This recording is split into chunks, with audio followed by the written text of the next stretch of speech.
Voy de nuevo, repito la escena. 1, 2, 3.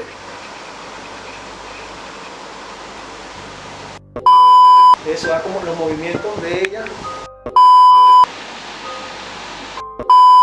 Acción.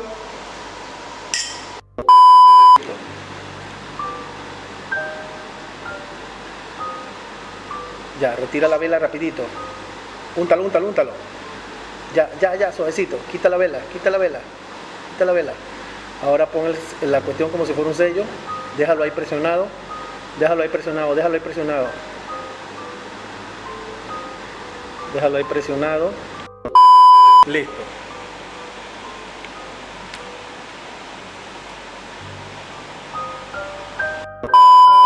Listo. 1, 2 y a las 3.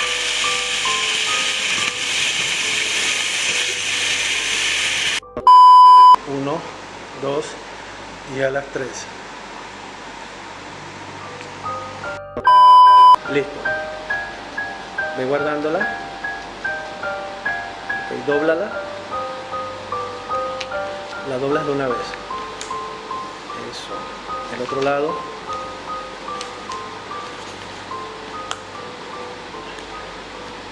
La guardas. Ahí bajas, lo miras y bajas la carta. Listo.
Muy buenas tardes a todos, mi nombre es Jairo Vega, le doy la bienvenida a este conversatorio del miércoles de hoy con el tema Jenny White del Val en el extracto número 4, la neoyorquina que vivió en Santiago de Veraguas en el siglo XIX.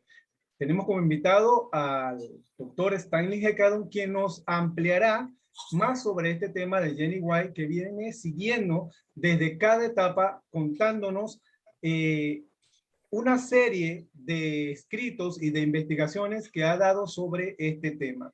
Le voy a hablar brevemente de la mecánica de este Zoom.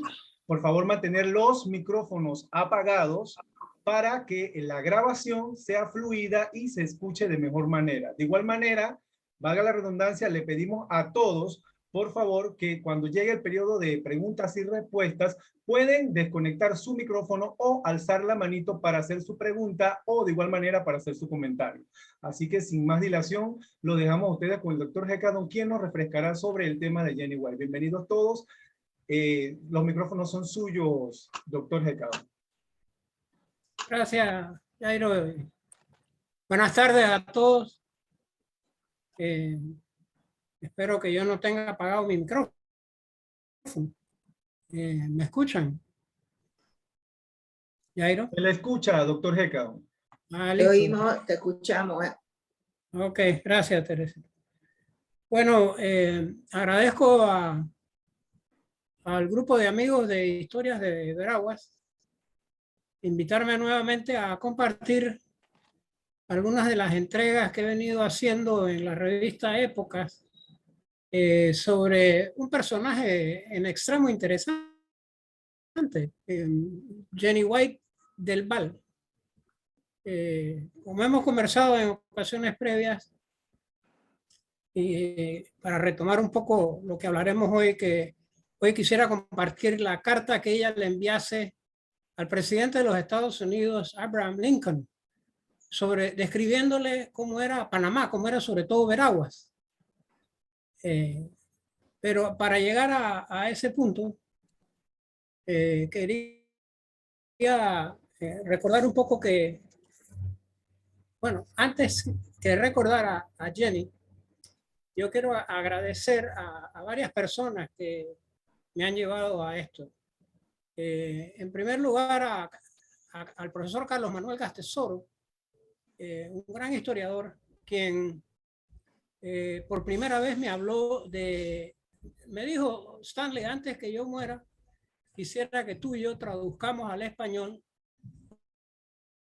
el libro de Jenny White del Val. Yo no tenía la más remota idea quién era ella, porque yo no soy historiador, menos del siglo XIX, más bien un antropólogo de campo. Y él me explicó que era esta niña de una familia muy prestigiosa, su padre miembro de la Corte Suprema del Estado de Nueva York, su madre venía de una familia connotadísima, los Waterman y los Whitney, incluyendo el señor Whitney, que fue el inventor de la desmotadora de algodón, que es la que trae la revolución industrial con el algodón y los telares, la ampliación del cultivo del algodón en el mundo entero prácticamente. Le dije que sí a mi querido amigo el profesor Gastesoro, ya fallecido, que donde sea que esté debe estar contento de que finalmente, 40 años después, hemos comenzado a compartir con los ismeños las cartas de Jenny. Me fue muy difícil conseguir el libro, no es fácil de conseguir. Por suerte ahora pues hay Amazon y una serie de... Pero cuando ya me puse las pilas que iba a comenzar la traducción, no encontraba el libro. Ni siquiera en la biblioteca del Smithsonian, que tiene millones de libros. Y por casualidad de casualidades, un día fui a dar una charla a un grupo de personas apasionadas de la historia de Panamá, del canal, del ferrocarril, y ahí conocí a Nico Liakopoulos. Y Nico me invita a su oficina y como él le colecciona de todo, estampillas y monedas y libros, por cosas del destino me dijo que si había algún libro que me había frustrado conseguir. Le dije que Jenny White del Val, y para mi sorpresa toma una escalerita y en su librero saca el libro y me lo pone en mis manos y me dice: regrésamelo cuando termines. Así fue que llegó a mis manos el libro de Jenny White, y le tengo una deuda de gratitud a Nico Liakopoulos por haberme facilitado esta obra tan escasa, porque realmente la madre de Jenny publica en Boston en 1868, un año después que Jenny muere en Santiago de Veraguas de fiebre amarilla. En el 67 ella publica esta edición, prácticamente una edición familiar, que era como para la gente de ellos en Nueva York y los que estaban en distintos, la familia, los Whiteman. Esta edición muy pequeña, por eso es tan difícil conseguirla. en esa lista también de agradecimientos quiero agradecer, porque es un trabajo lento, el inglés en que Jenny escribía desde Santiago, es un inglés de principios del siglo XIX, quizás de finales del siglo XVIII. No es un inglés contemporáneo y hay palabras que ya no se usan, así que es un proceder lento.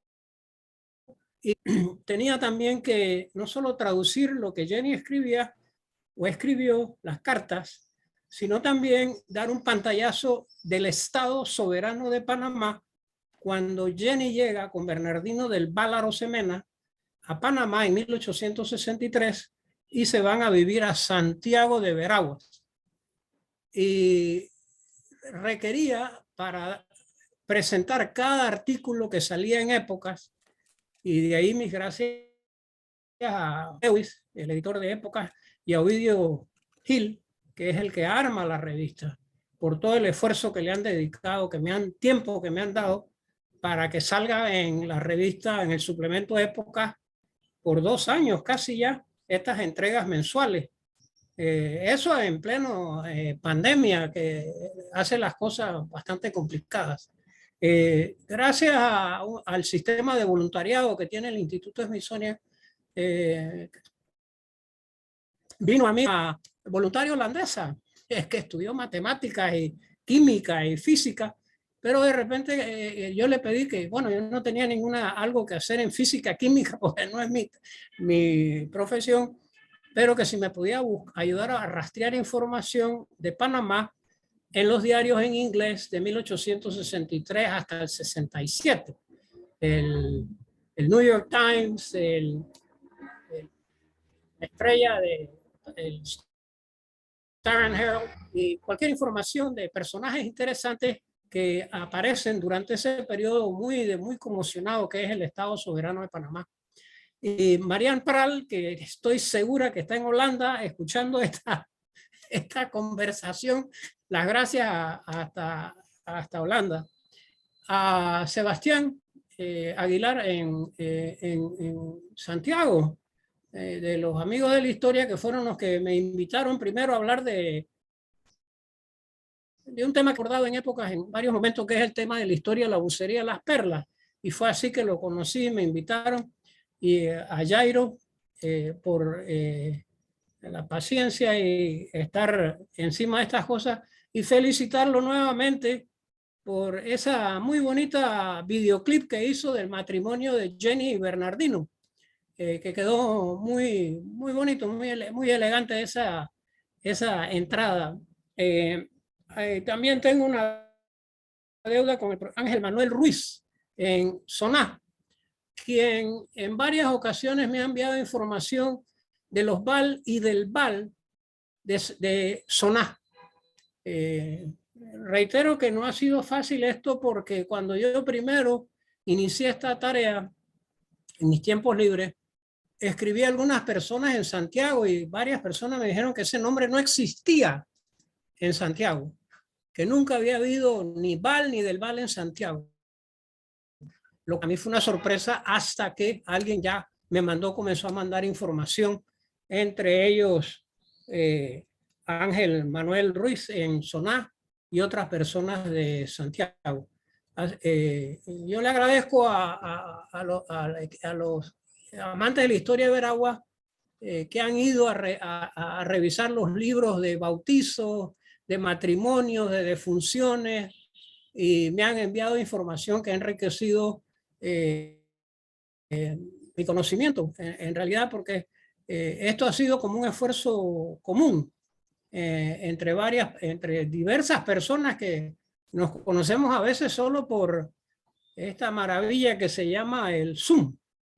Así que esto es el agradecimiento que quería señalar. Para los que no han entrado antes en estos conversatorios, quería recordarles que Jenny White del Val, hija de Rhoda Waterman White y del juez James White de Nueva York, nació en 1835 y en Nueva York, y conoce a Bernardino, se casa, Bernardino del Val Arosemena, que es parte de esa juventud de Veragua, de Panamá, que comienza merced al ferrocarril y a la navegación agua, se le hace mucho más fácil que ir en un bote de vela a través del estrecho del Cabo de Horno para ir a estudiar a Estados Unidos. La generación previa, la de Bernardino, la de su padre, don Santiago del Val, habían estudiado, esa era la generación que quería ir a Europa, habían estudiado en Europa. Así que Bernardino es parte de esa nueva generación que surge con el ferrocarril, con la navegación a vapor, y la navegación a vapor en el sentido que Panamá torna a Panamá en lo que llamaríamos hoy un hub, un epicentro de comunicaciones, tanto para Suramérica, Centroamérica, México, Norteamérica, Oceanía y viceversa, vía el ferrocarril con todo el Caribe, la costa este de Estados Unidos y Europa y el Mediterráneo.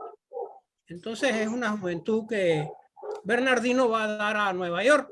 Y como se los he comentado en otras ocasiones, conoce a Jenny porque Bernardino quería entrar a la escuela de leyes de Harvard y es el primer panameño que se graduó en leyes en Harvard.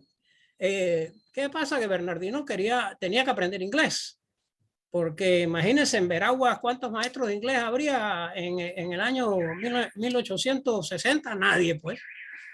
Entonces, parece que en la ciudad de Nueva York, con 1 millón de habitantes, se le hace imposible a este joven de un poblado tan grande como Santiago, que tendría 4.000 almas. Entonces, no podía estudiar en Nueva York. Dice que era muy agitado, todo el mundo caminaba demasiado rápido y todo era para ayer. Y así va a dar por un primo que había llegado antes, que no sé todavía quién es ese primo de Veragua, que le dice, hombre, anda donde esta señora Rhoda White, que te va a dar clases de inglés. Y es así que hablando con ella le acepta ser su profesora, y ella le dice que qué interesante que no había tenido a alguien de habla española, que era una lengua que le parecía muy bonita, y le da las instrucciones, pues, porque doña Roda era de armas tomar, y le dice, usted va a venir tal y tal día, a tal hora. Y cuando él acepta, en ese momento va bajando por la escalera una aparición angélica y queda flechado Bernardino del Val Arosemena. Y de ahí para adelante fue ver cómo hacía para visitar la casa de los White. Así conoce a Jenny. Y la familia le dijo de ella que no se podían casar hasta después que él se graduara. Y para mí ha sido muy interesante, gracias a haber encontrado en el libro de registros de la Universidad de Harvard, donde aparece la lista de graduandos de leyes de la Universidad de Harvard, y ahí aparece Bernardino del Val Arosemena. Realmente me dio sumo placer haber encontrado este hecho. Ella pierde su primer hijo, y creo que eso, como lo he comentado en ocasiones anteriores, la deprime y acepta la esta de Bernardino de que se vengan a vivir a Panamá, a Santiago, contra la voluntad pues de la familia de ella, que querían que Bernardino pusiera un bufete de abogado en Nueva York o en Londres o París, no que se fuera a Santiago de Veragua, que Dios me guarde, ¿dónde estaría eso? Entonces, bueno, así llegan a Panamá, y tengo algunas imágenes que quería compartir con ustedes, porque Jairo creo que me las puso en un momento para que nada más aparezca. Quisiera comenzar, déjenme ver. Jairo, si me pone el Lancaster, o bueno, más bien póngame a doña Mary. No, para ver, quedando medio cegato. No, a ver, Jairo, ¿usted me escucha? Lo escucho, lo escucho. Póngame el barco de guerra que dice Lancaster.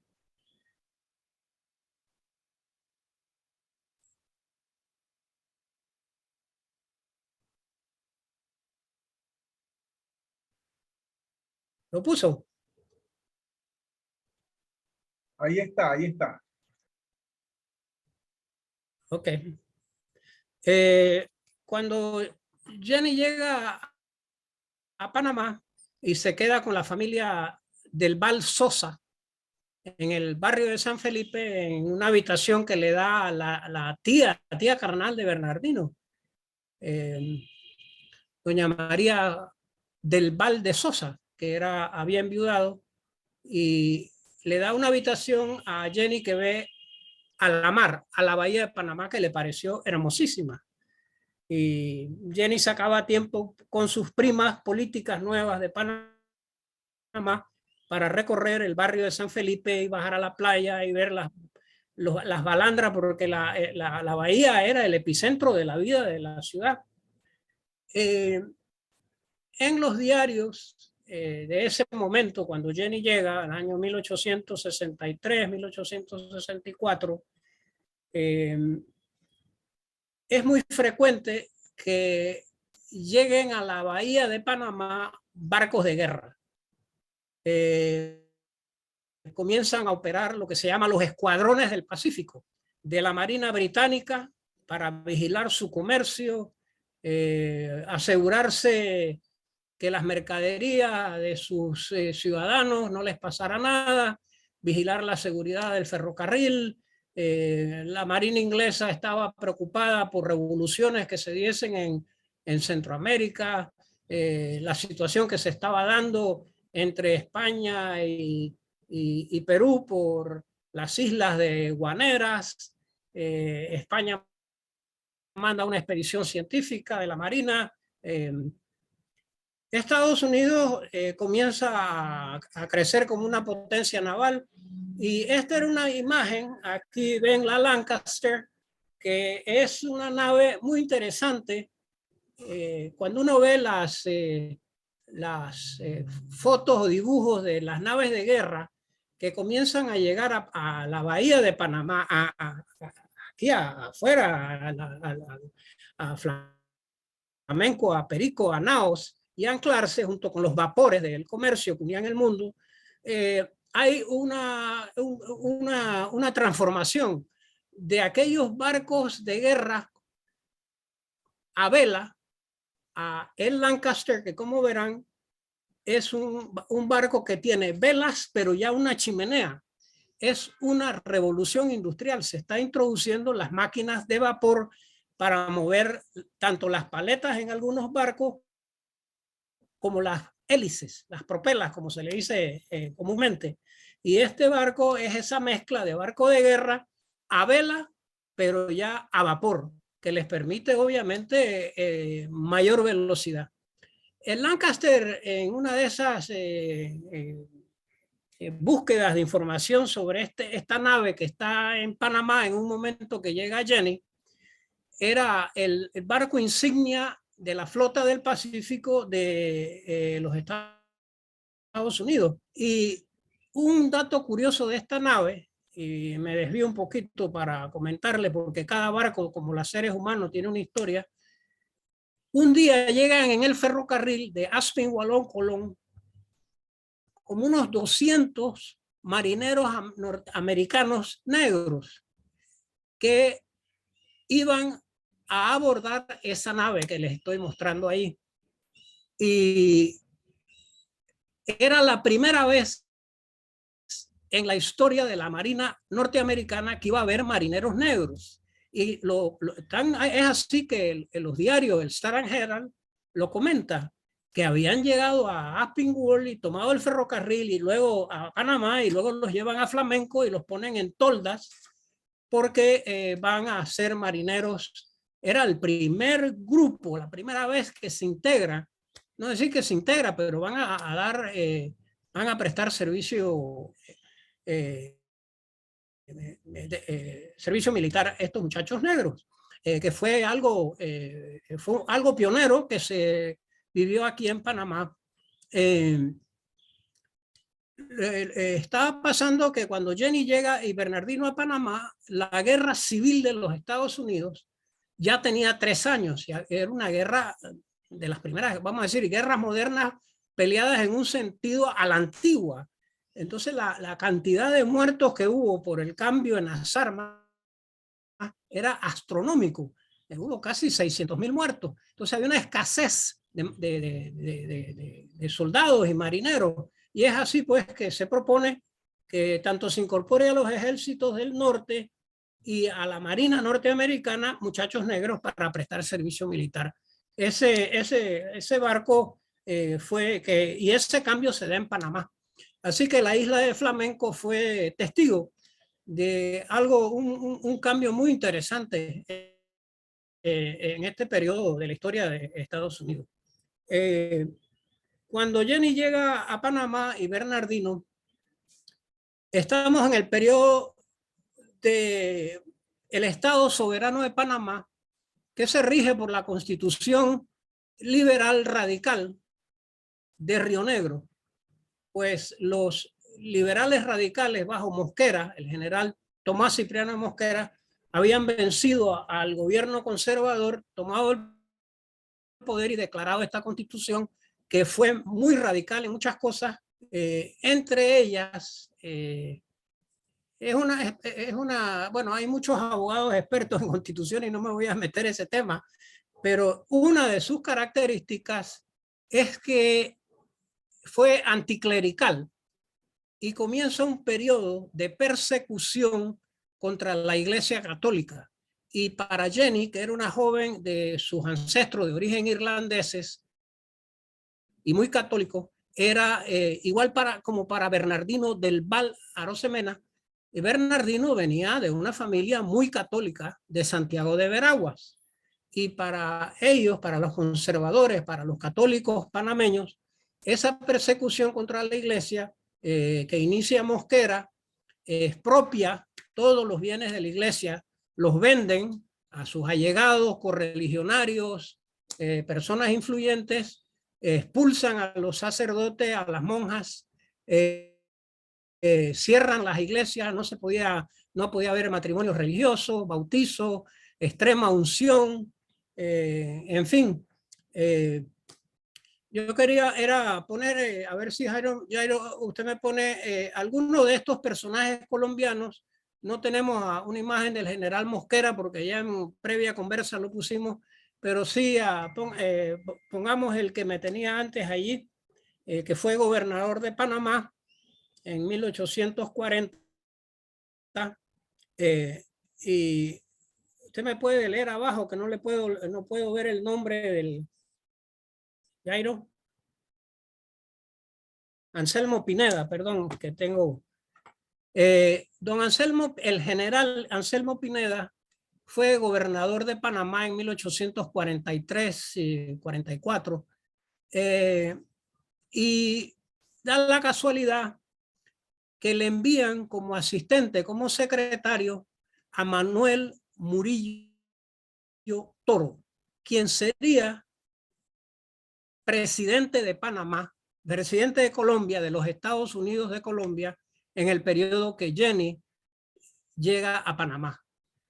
Y tanto el general Anselmo Pineda como su secretario, después presidente, Manuel Murillo Toro, conocían el Istmo de Panamá, tenían muchas amistades aquí. Y en el periodo que Jenny llega, había entre los ismeños y sobre todo entre los conservadores y entre los católicos una gran esperanza que don Manuel, aunque era radical, era más abierto. Bueno, quizás a lo mejor esa amplitud fue producto en parte de su venida a Panamá y ver la diversidad en un país que se estaba abriendo al mundo y a diferentes ideas y al comercio y a la industria y la navegación a vapor y la conexión con el mundo. Me pregunto yo a veces cuánto influyó en los políticos y generales colombianos el haber vivido y trabajado, peleado en el Istmo, porque por aquí pasaron muchísimos, toda esa generación colombiana del siglo XIX. Entre ellos, pues entre los últimos, el general Carlos Albán, que murió pues en el combate de Lautaro contra el Padilla, aquí en la Bahía de Panamá. Póngame, Jairo, a don Manuel Murillo Toro.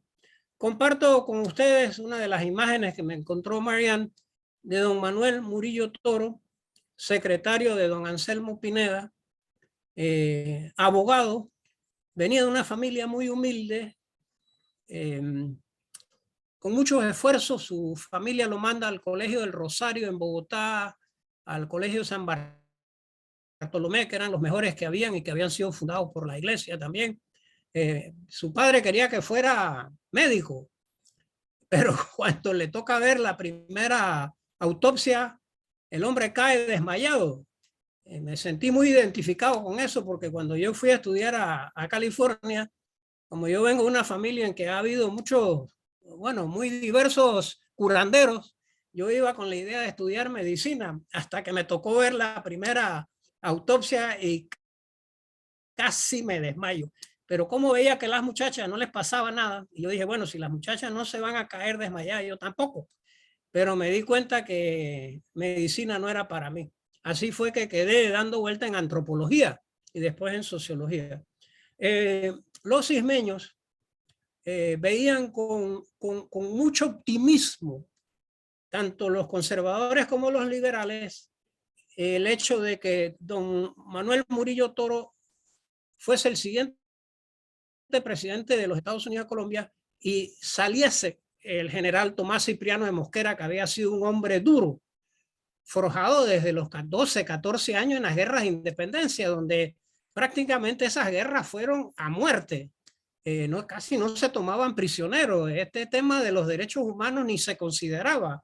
Y esa guerra de independencia, que fue tan larga, sangrienta y brutal, yo creo que marcó a toda una generación de políticos colombianos, de militares colombianos que después rigieron los destinos de estos países. Y bueno, muchas veces trataban de resolver las cosas a la brava, pues. Bueno, soy yo y esto es lo que se va a hacer, y el que no está de acuerdo conmigo, y bueno, eran mucho del reclutamiento forzoso.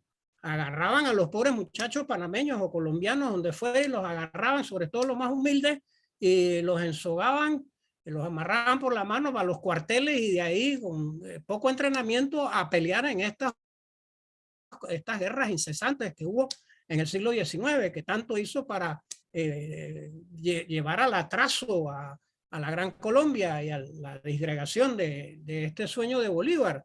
Y en Panamá no se diga, vivimos periodos, entre ellos Jenny narra en su diario de viaje, cuando va de Panamá hacia Santiago con Bernardino, que fue un viaje de 9 días, en balandra de vela y luego a caballo, cuando pasan el Río Grande, y ella comenta que había pasado en el lugar donde había muerto, había sido asesinado el gobernador de Panamá, Santiago de la Guardia, que era conservador, porque no quería que Panamá se incorporara a la guerra civil esta de 1859-1862, que desangró a Colombia, incluyendo a Panamá. Y cuando Jenny describe, y cuando los reporteros de periódicos de aquella época describen la ciudad de Panamá, era una ciudad bien abandonada, la basura, las aguas servidas, la falta de mantenimiento en los edificios, las murallas que se caían, y en parte obedecía a esta incesante serie de violentas guerras civiles, a muerte por así decirlo, en donde la plata, pues, cuando se acababa la plata del gobierno, comenzaban los impuestos de guerra y le iban quitando el ganado, los caballos y las carretas a la gente. Yo, en mi caso, yo recuerdo con mucha claridad cuando yo era un niño en Chiriquí, en la finca de mis abuelos que habían sido conservadores, él de Dolega y ella de Alange, hablaban cuando el desembarco de los nicaragüenses que vinieron con el presidente Porras, que eran liberales, y a mis abuelos le quitaron todo y quedamos en la ruina, y por eso fue que mis abuelos migraron a las selvas del Chiriquí Viejo, por esa guerra de los 1000 días que acabó económicamente con el interior de Panamá, que fueron casi 3 años de contienda. Bueno, así que don Manuel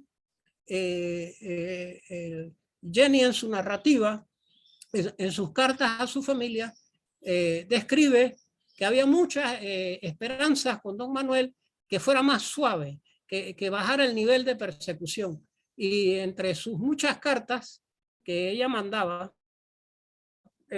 describe Santiago antes, en plena persecución religiosa, que todo estaba cerrado, y luego la llegada de don Manuel como presidente de Colombia, habiendo sido el embajador que mandó Cipriano de Mosquera a Washington, e hizo muy buena amistad con el presidente Lincoln, y tanto así que cuando don Manuel es elegido presidente de Colombia, el presidente Lincoln pone a su disposición un vapor de guerra de los Estados Unidos, el Glaucus, para que lo lleve a Cartagena y así inicie su vida del Magdalena. Eso era un gran gesto de enviar pues al próximo presidente de Colombia. Imagino yo que esa sugerencia se la haría a ese gran secretario que tuvo Lincoln, Seward, el que fue el de la idea de que Estados Unidos comprara Alaska, pensando que la Gran Colombia, los estados soberanos, Estados Unidos de Colombia y sus estados soberanos, Colombia controlaba este pequeño istmo donde ya había un ferrocarril americano que unía ambos mares, donde ya la navegación era un hub, era un epicentro de navegación, y que a lo mejor por Panamá se iba a construir un canal. Así que un poco Lincoln, dejándose llevar por, creo yo que fue el secretario de Estado Seward, le pone a disposición de don Manuel este vapor de guerra para que lo lleve con todos los honores a Cartagena. Con don Manuel hay un cambio de política hacia la iglesia lento, pero seguro. Va bajando el nivel de persecución religiosa. Jenny describe en sus cartas cómo ya hacen las primeras procesiones de Semana Santa, que no se habían hecho en años. Y ella participa en todo esto, y con las hermanas de Bernardino, con Manuela y Juliana, y las familias católicas conservadoras de Veraguas, de Santiago sobre todo. Bueno, comienzan la reparación de la iglesia, de los altares, se forman organizaciones de las hijas de María, de las hijas del altar, a retomar la evangelización, por así decirlo. Y Jenny está como en el epicentro de ese evento. Hay un pasaje muy interesante en que en el tiempo de Mosquera, además de expropiar, que se llamó la ley de bienes desamortizados, también vino la ley de tuición, por la cual los sacerdotes tenían que jurar lealtad al gobierno ante todo, si no podían dar misa ni aplicar, eran, por así decirlo, tenían que jurar lealtad al presidente, pues, antes de poder ejercer. Y se da una situación en que el sacerdote de Santiago jura lealtad al gobierno, y eso le cayó en desgracia con los obispos y con el pueblo católico de Veraguas, que vio con muy malos ojos que su sacerdote, bueno, se rindiese ante el poder terrenal. Y finalmente, debido a los cambios que venía haciendo don Manuel Murillo Toro, se va relajando el ambiente de persecución, y Jenny describe la gran ceremonia que se hizo en Santiago de Veraguas para restituir a la gracia, por así decirlo, al sacerdote. Y Jenny, las señoras de Santiago y las señoras campesinas de los alrededores vienen y preparan el evento, visten a una serie de niños como ángeles, de niñas, enseñan cantos. Luego hay una procesión muy hermosa que lleva con la banda de música detrás, llevan al sacerdote de la iglesia a su casa, se reparte chicha a la gente que está afuera, vino a los que están adentro, y fue un evento muy bonito. Es una narrativa interesantísima que hace, y aprovecho esta conversa para decir con algunos comentarios de alguien que sobre quien yo conocía muy poco, aunque como yo estudié en Colombia, en la Universidad de los Andes, yo veía que los buses decían Murillo Toro, pero no tenía idea quién era don Manuel Murillo Toro. Y bueno, gracias a Jenny White y a lo que ella escribiese y a los diarios de Panamá, me ha pedido adentrarme un poco en este humilde hijo de Colombia que llegó a ser un presidente en un momento que era necesario alguien que fuese conciliador. Y creo que esa enseñanza de él es válida hoy, cuando hay gobiernos que insisten en reelegirse continuamente. Y creo que este hecho de don Manuel, de haber entregado después cuando él termina su periodo, y todo el mundo pensaba en Santiago, los comentarios eran, bueno, ganó don Manuel, pero vamos a ver si el general Tomás Cipriano Mosquera le entrega el poder o si le da un golpe, porque era, sí, yo veo la mano levantada de alguien. Jairo. No. Muy bien, seguimos entonces. Quisiera ver si Jairo me pone otra de las imágenes. Aló, Jairo. Ok, aquí brevemente, póngame la anterior para compartir una imagen de la madre de Jenny White, doña Rhoda, que es la que publica el libro. Aquí comparto con ustedes un dibujo de doña Rhoda Waterman de White, o Rhoda White, la madre de Jenny. Era una mujer muy inteligente, era escritora, era poeta, quería que sus hijas tuvieran la mejor educación posible en la escuela y en casa. Y en casa celebraban diferentes tipos de actos culturales. Había poesías, había literatura, se leían libros. No solo eran fiestas comunes y corrientes, pues de bailadera, sino fiestas intelectuales, culturales. Y creo que en parte es esa herencia de doña Rhoda que Jenny absorbe. Y Jenny sería una niña muy bien educada en la escuela, en casa, le interesaba la política, le interesaba los asuntos del mundo, le interesaba la geografía, la historia. Y eso lo vamos a ver cuando ella le escribe al presidente Lincoln, describiéndole cómo era el Estado soberano de Panamá y en particular Veraguas. Así que esta es la madre de Jenny, que tuvo varias hijas y solo un varón que estaba en la guerra civil norteamericana, y cuando Jenny escribía de Santiago, siempre se angustiaba y rezaba por él, por su hermano que estaba en el ejército y que no se lo mataran en estos combates a muerte que había en la guerra civil de los Estados Unidos, donde había cambiado el armamento, más no la forma de pelear las guerras. Sigamos a la siguiente, Jairo. Bien, les presento a doña Mary Todd de Lincoln, la esposa del presidente Abraham Lincoln. Ella tenía muy pocas amistades. Parece ser que no era una persona muy sociable, y entre sus pocas amigas estaba doña Rhoda White, la mamá de Jenny.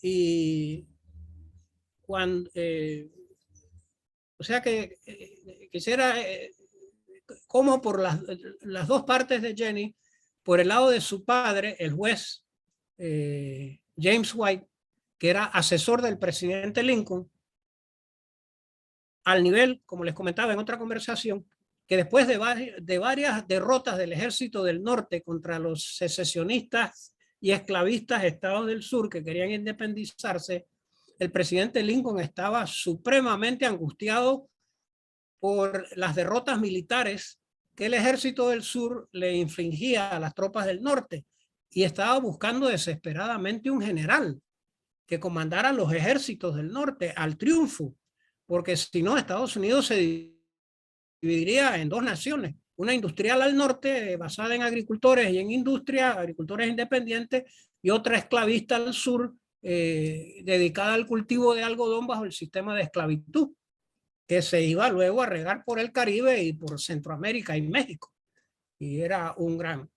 El juez White se dice, y así lo entiendo por lo que he leído, que cuando el presidente Lincoln buscaba quién le iba a comandar los ejércitos, fue el juez White el que le sugiere al presidente Lincoln que estaba este general que peleaba en la parte central de lo que llaman el Midwest, al oeste del río Mississippi, y se llamaba Ulysses Grant, y que ese era el general que debía buscar. Y bueno, afortunadamente Lincoln toma la recomendación y es escogido como el general de todas las fuerzas militares de mar y tierra de Estados Unidos del norte, de Washington, y derrota poco a poco, y uno de los primeros grandes triunfos fue la batalla de Gettysburg, y de ahí poco a poco el norte va triunfando sobre el sur hasta que se rinden las tropas del sur en la firma del Tratado de Paz en Appomattox. Quiero comentar, recordar, no, bueno, ya eso muchos lo conocen, que Ulysses Grant ya había pasado por Panamá en los tiempos que se navegaba por el río Chagres con una tropa de soldados americanos que cruzan el istmo, sufren enormemente de la malaria, de la fiebre amarilla, de la disentería, iban rumbo a California. Y esa impresión del sufrimiento que era cruzar el istmo de Panamá, aunque fuese angosto, le quedó muy grabado al general Grant, comandante supremo de los ejércitos de los Estados Unidos y luego presidente de los Estados Unidos. Bien, vamos a la carta. Debido a esa amistad que doña Rhoda tenía con la esposa del presidente Lincoln y el papá de Jenny tenía con el presidente, antes de que Jenny y Bernardino del Val partan para Panamá en 1863, visitan la Casa Blanca, y en esa conversación el presidente Lincoln le dice a Jenny: bueno, como usted va para la Gran Colombia y va para Panamá, que es un sitio muy estratégico, escríbame. Cuando usted escriba cartas a su familia, me escribe a mí. No sé si en broma y en serio, le dice que voy a leer cada línea que usted me manda. Y Jenny no se le olvidó esa promesa que le había hecho al presidente de describirle cómo era su nueva casa en el Estado Soberano de Panamá, en la provincia de Veraguas. Cómo era la gente, cómo era el paisaje, cómo era la economía. Y cuando ella escribe esta carta, la forma en que se la hace llegar al presidente Lincoln es interesante. Jenny le escribe la carta al presidente Lincoln desde Santiago y se la manda en un sobre a su madre, a doña Rhoda. Y doña Rhoda se la entrega directamente a la esposa, a doña Mary, la esposa del presidente Lincoln, porque Jenny le dice al presidente Lincoln en la nota que le manda acompañando la carta: le hago llegar esta carta de esta forma, porque de otra forma pues la abre una secretaria y no va a saber quién soy yo y la carta se pierde. Así que Jenny pues era una muchacha muy inteligente, muy perspicaz. Y ya que tenía esas dos conexiones, vía su padre y vía su madre, con la primera dama y el presidente de Estados Unidos, así llega a través de doña Rhoda White a manos de la esposa del presidente la carta que leyó con mucha fruición el presidente de los Estados Unidos, que le contesta. Pero esa carta no sé dónde está, no sé qué se ha hecho, debe estar en algún archivo, alguna copia, pero debe ser una correspondencia muy, muy interesante. Yo normalmente converso en estas cosas. ¿Cuánto tiempo tenemos, Jairo? Jairo. Yo creo que Jairo no me... Lo que pasa es que tengo problemas con el mouse, por eso que tardo un poquito en abrir el audio. Nada, que tiene problemas con El mouse, problema sí. con el ratón. Sí, correcto. Todavía tiene tiempo, doctor. Cuando tengo tiempo, ¿qué quiere decir eso? ¿5 minutos? ¿10 minutos? No. Tiene exactamente 20 minutos para iniciar entonces el periodo de preguntas y respuestas. Ok. Bueno, miren, normalmente yo he hecho una conversa, pues, como a mí me enseñaron en mi casa, mis abuelos y mis tíos, y así pues, en el campo, que uno ha hecho un cuento. Pero habida cuenta que yo quiero, que me tocó traducir la carta de Jenny al presidente de los Estados Unidos, voy a leer el texto, la traducción mía, es decir, tratando de tornar la carta de ella en un español, vamos a decir, panameño siglo XXI.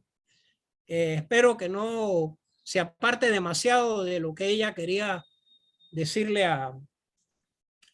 la carta extensa que Jenny escribe el 22 de febrero de 1864 desde Santiago de Veraguas al presidente de los Estados Unidos es extensa y comienza recordándole al presidente Lincoln que ella y su esposo Bernardino, antes de partir para Panamá, lo habían ido a visitar a la Casa Blanca a él y su esposa, y que fue en ese contexto que él, el presidente, le había dicho a ella, a Jenny, que le escribiese, que le escribiese describiéndole cómo era su nuevo hogar, cómo era Panamá, un sitio que parecía tan interesante, tan estratégico, y que era parte pues de Colombia.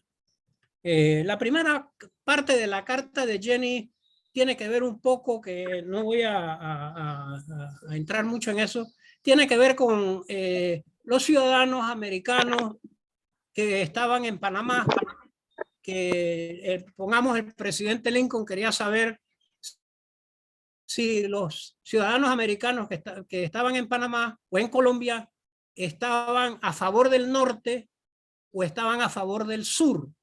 Y es como una especie de análisis político, y ella le deja saber al presidente Lincoln que en Panamá residían muchos americanos y que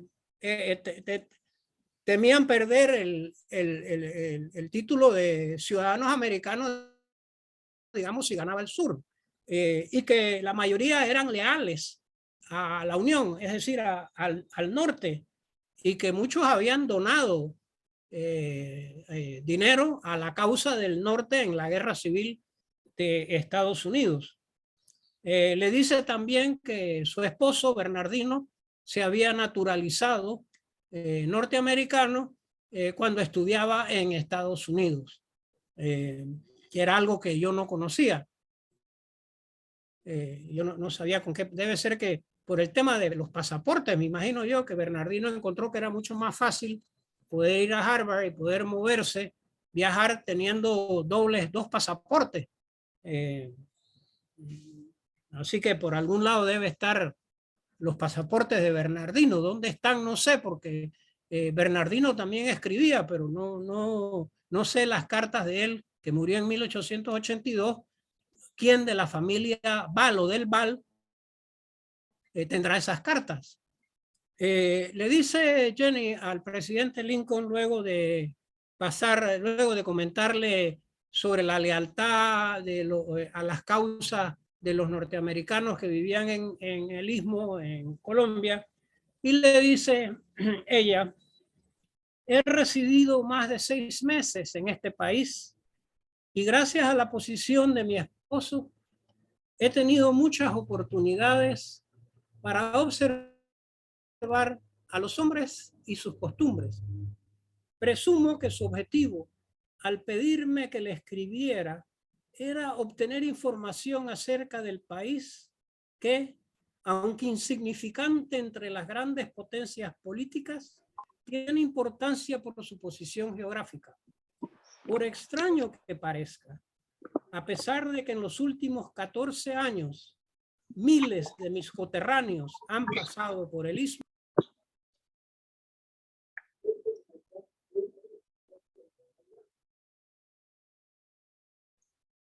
Doctor, el micrófono se le apagó, doctor.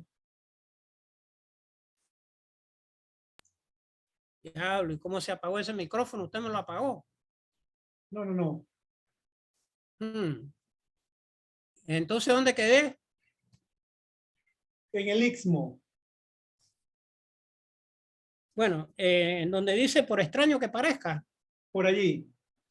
Más Sí, adelante. por ahí mismo, por ahí. Por ahí mismo. Bueno, voy a releer. Por extraño que parezca, a pesar de que en los últimos 14 años, es decir, desde la inauguración del ferrocarril, miles de mis coterráneos han pasado por el istmo, tampoco se conoce en los Estados Unidos a la gente, su política, sus recursos, como si fuesen del Japón. Se tiene la vaga idea que sus habitantes son negros e indios semicivilizados que viven en estado perpetuo de revolución y que toda distinción de raza y clase se desconoce aquí. Le daré, señor, dirigiéndose al presidente Lincoln, en la forma más sucinta posible el resultado de mis observaciones. Esto es, a 6 meses de su llegada a Panamá y a 3 meses de estar en Santiago. Vamos primero al país, sus estaciones, su riqueza y la salud. Continúa Jenny, al presidente Lincoln. El país en sí es bello, rico en todo tipo de productos tropicales y en las planicies altas se puede cultivar, si no en todos, la gran mayoría de los productos propios de climas más templados. El algodón, reconocido como de calidad excelente, se da en forma natural aquí y este año se cultiva extensamente. Debo hacer un pequeño alto aquí. Lo que ella no le dice al presidente Lincoln es que ella y Bernardino ya estaban metidos en el cultivo del algodón y tenían una finca de las más grandes cerca a Montijo y estaban aprendiendo a golpes el cultivo del algodón y la gente de Santiago comenzaba a cultivar algodón y algunos espíritus empresariales comenzaron a comprar las primeras desmotadoras de algodón que hubo en Panamá. Era algo de la historia de Veraguas que yo no conocía, pero Jenny se lo menciona de paso, que el istmo servía para algodón, que era muy buena calidad y que algunos ya estaban cultivando algodón, pero no dice que ella y su esposo estaban en ese cultivo porque la guerra civil de los Estados Unidos había traído un bloqueo del sur, que era el mayor productor de algodón en el mundo, y comienza a cultivarse algodón en las colonias británicas de Asia, de África, en las portuguesas, en Paraguay, en Argentina, en México, en Centroamérica, y comienza a llegar a Panamá algo que no se había visto, pues las pacas de algodón. Bien, continúo. Los medios de comunicación son malos, pero en muchos lugares pueden construirse buenas carreteras con pocos problemas y gastos. Hay 2 estaciones, la lluviosa y la seca. La estación seca comienza en diciembre, aunque en ocasiones llueve en este mes y dura hasta abril cuando entra el invierno o estación lluviosa. Octubre y noviembre son los meses más duros del invierno, meses en que llueve a diario, por horas, y a veces llueve constantemente varios días consecutivos. Lleva la pregunta, comparado con el hoy, si es que llovía mucho más entonces que ahora tenemos periodos de sequías prolongadas, pero creo que es una observación interesante de parte de Jenny, que ella recoge acerca de las lluvias, de los veranos y los inviernos. Continúa Jenny, le dice al presidente Lincoln, el termómetro oscila aquí entre 70 y 90 grados. El clima del istmo es generalmente saludable. Al cambiar las estaciones, grado de escalofríos y fiebres, pero raras veces son peligrosos.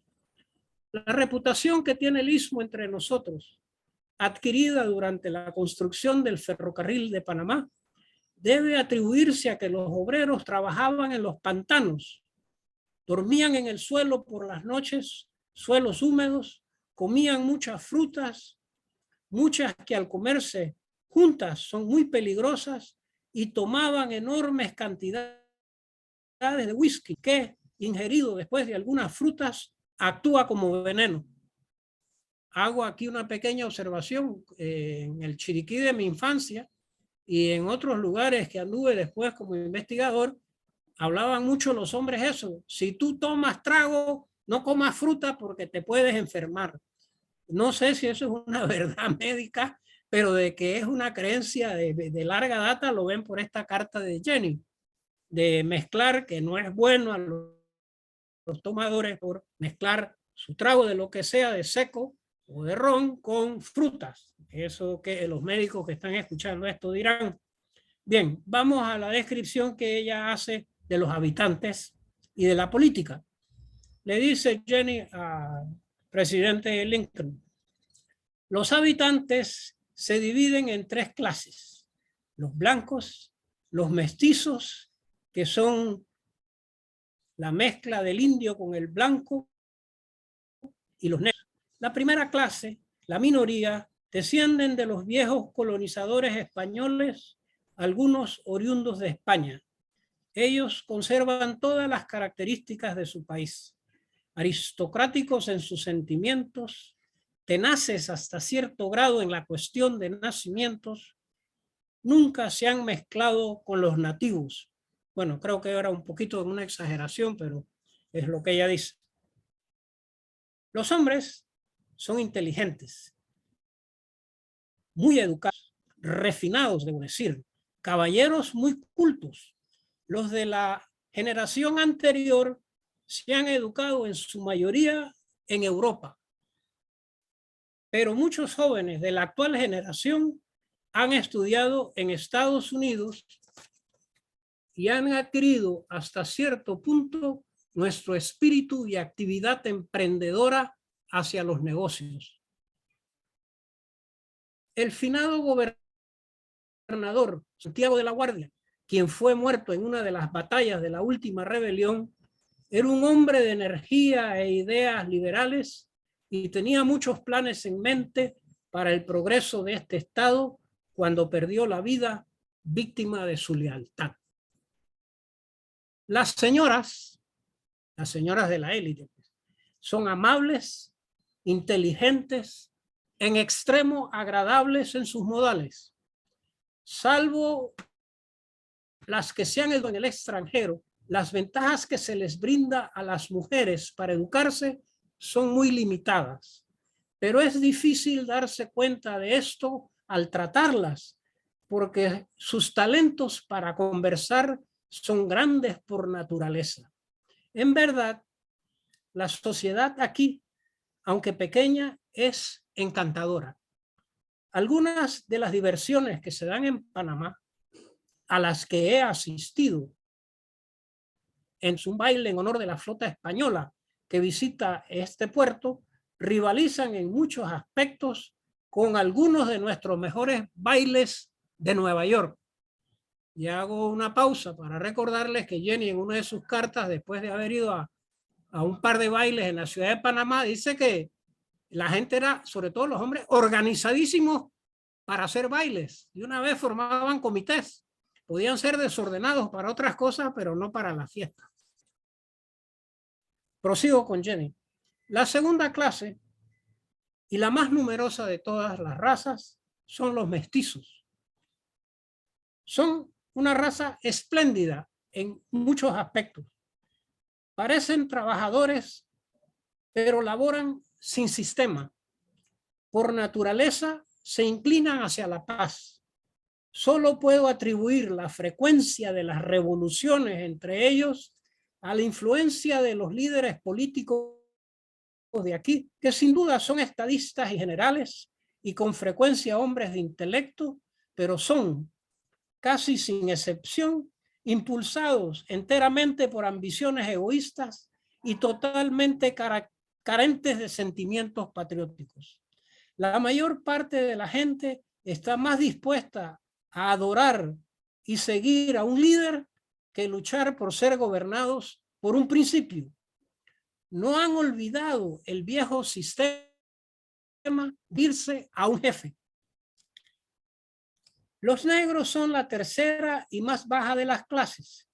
Estas gentes son más o menos iguales donde se les encuentre. No se les permite ningún privilegio social, aunque sus derechos civiles son iguales a los de los blancos. Algunos han alcanzado cierta distinción política por su talento y han ocupado algunas posiciones inferiores. Muchos son esclavos emancipados. Y debo decirle que aquí la emancipación tuvo lugar en 1850. Era el año del 63 y en Estados Unidos todavía estaba en una guerra por el tema de la esclavitud. Así que para Jenny era muy llamativo la forma en que Colombia había salido de esa institución. Ahora, continúa Jenny, desde el éxito de la última rebelión en 1862, el país es gobernado por los mestizos y por los negros. Por lo general son partidarios de Mosquera y los cargos públicos han sido puestos en manos de algunos que apenas pueden firmar su nombre. Los temas de la economía política, que en la mayoría de los países da mucho de qué pensar a los estadistas más sabios, aquí lo deciden rápidamente estos funcionarios sin titubear. La política de este país es tan poco comprendida en Estados Unidos que aún en el Evening Post de Nueva York constantemente se presenta la causa de Mosquera como la leal, diciendo que los partidarios del gobierno legítimo que se oponen a Mosquera son los rebeldes, es decir, los conservadores, pues. La verdad es la siguiente, le dice Jenny al presidente. Mosquera era gobernador del estado del Cauca en la administración anterior. Se pasaron varias leyes, es decir, la del presidente Ospina, que él consideró inconstitucionales y respaldado por uno o dos estados más, Mosquera se opuso a ellos. Cuando el presidente de Colombia trató de imponer las nuevas leyes, se levantó en el estandarte de la rebelión y triunfó tras varios años de guerra. Convocó una convención que elaboró una constitución que lo nombró presidente por un año hasta abril próximo, cuando el Congreso se reunirá. Durante su rebelión, la de Mosquera, los estados que acuerparon su causa lo nombraron presidente provisional. Mientras ocupaba el cargo, promulgó las leyes de manos muertas y bajo la ley de manos muertas todas las iglesias, conventos, hospitales e instituciones de caridad de toda índole fueran despojadas de sus propiedades y exilados los curas y las monjas. La constitución que se elaboró suena bien, habla ella de la constitución de Río Negro. Sin embargo, ningún ministro de ninguna denominación, es decir, religioso, puede, hasta que no preste el juramento de lealtad, no como ciudadano ordinario, sino bajo la ley hecha especialmente para los curas, y que deben reconocer a Mosquera como el jefe de todas las iglesias bajo su dominio y que tiene el derecho de inspeccionar todos los ritos religiosos. Ningún cura católico puede prestar este juramento, continúa Jenny, ya que estaría aprobando y sancionando el desván de todas las órdenes religiosas y el robo de la propiedad de la iglesia. Así, aquí en Santiago nuestras iglesias están cerradas y estos llamados amantes de la libertad, cuya palabra clave es civilización, han sumido al país en un estado que rivaliza con Francia en los días más salvajes de la mal llamada libertad. En cada pueblito hay agentes de la ley de manos cuyo celo es digno de mejor causa. Es decir, cuando ella se refiere a agentes de la ley de mano muerta, son aquellos que estaban quitándole las propiedades a la iglesia, la finca, los ganados y los impuestos de guerra. Continúa Jenny ya casi en la recta final de su nota al presidente y dice: no pretendo saberlo todo, ni tengo interés acerca de la política partidaria del país, ni puedo decir que el Partido Conservador mantuvo principios más favorables para la República, pero ciertamente era más cristiano. El actual gobierno, según la letra de su constitución, república liberal, pero en realidad es un despotismo. Creo que desde el presidente hasta el alcalde del pueblito más pequeño, cada uno en su esfera reina en forma absoluta, decretando leyes, imponiendo impuestos, sin respeto alguno a la Constitución y a las leyes. Como el gobierno está respaldado por las clases más bajas, se les ha contentado dictando con fuerte tendencia comunista. Me llamó la atención que ella usara esa palabra, no sabía que ya esa palabra comunista se estaba usando en ese tiempo. Prosigue ella. El país está en una situación muy infeliz. Tal es el estado de cosas y puede creer que los amantes de la paz y el orden ven con horror la posibilidad que un número considerable de nuestros esclavos norteamericanos establezcan en Chiriquí. Esto nada más para recordarles que una de las ideas que contemplaba los asesores de Lincoln era que después de la liberación de los esclavos en Estados Unidos había que enviar algunos a África y otros a América Latina y entre ellos Panamá, y se había hablado que Chiriquí fuese una de esas colonias, lo cual pues alarmaba a los veragüenses y a los chiricanos. Termina ella: ya he abusado, señor presidente, demasiado de su confianza y lamento no haber sabido qué aspectos específicos deseaba usted información sobre este país. De haberlo sabido, mi carta habría sido de algún interés. Con todo respeto, saludos a la señora Lincoln y a usted, a la que se une mi esposo. Soy de usted su servidora, Jenny C. White del Val. Así termina pues la carta en que Jenny White del Val, desde Santiago de Veraguas, con fecha del 22 de febrero de 1864, le describe el Estado soberano de Panamá y en particular Veraguas. Y les agradezco la paciencia pues de permitirme leer. La pueden leer esa carta en épocas de enero de este año 2022, en donde pues traduje la carta in extensum, para que vieran cómo esta neoyorquina, casada con Bernardino del Val Arosemena, y gracias a su esposo, como dice ella, que era una familia muy conectada, tanto por los del Val como los Fábrega, los López, los Sosa, estaban muy conectados y los Facio. Yo me imagino que Jenny escuchaba muchas cosas y en esos 6 tenía de estar en Panamá, en Santiago, escuchaba a todas estas familias que estaban muy informadas, más de lo común, porque eran personas leídas, estudiadas, viajadas, que comentaban, y escuchaba también a ambas partes. Así que, visto desde el punto de vista de una mujer del siglo XIX, de un estado como Nueva York, es un observador interesante. Y cierro diciendo que para mí como antropólogo, realmente era la primera vez que entraba en contacto con con el testimonio de una mujer extranjera sobre Veraguas, sobre Panamá y su gente, una muchacha bien, muy culta, muy conectada en Nueva York, por tanto su madre y su padre, muy leída, muy observadora, y que le gustaba conversar con la gente. Y es algo, realmente es un testimonio fascinante que ojalá puedan verlo en la revista Épocas. Y gracias por el tiempo que me han y la atención pues, a esta conversación, a esta conversa.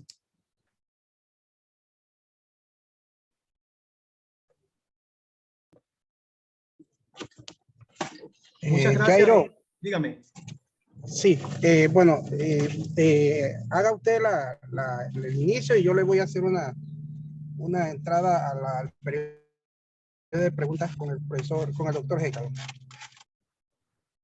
Sí, buenas tardes. Gracias a todos los que han estado siguiendo paso a paso lo que es este conversatorio del doctor Hecado. Así que vamos a iniciar con el periodo de preguntas y respuestas y también de comentarios. Pueden alzar sus pueden desconectar su micrófono y también poner la manito para hacer su pregunta con respecto al tema tratado el día de hoy. Vamos en el orden de llegada, ya solicitó el arquitecto la intervención. Luego de la intervención del arquitecto pasamos a la señora Teresita Yanis de Aria, que nos va a hacer un comentario o va a hacer su aporte a este conversatorio. La palabra, arquitecto. Sí, ok, buenas tardes a todos. Bienvenidos nuevamente aquí al conversatorio del Grupo Historia de Veraguas.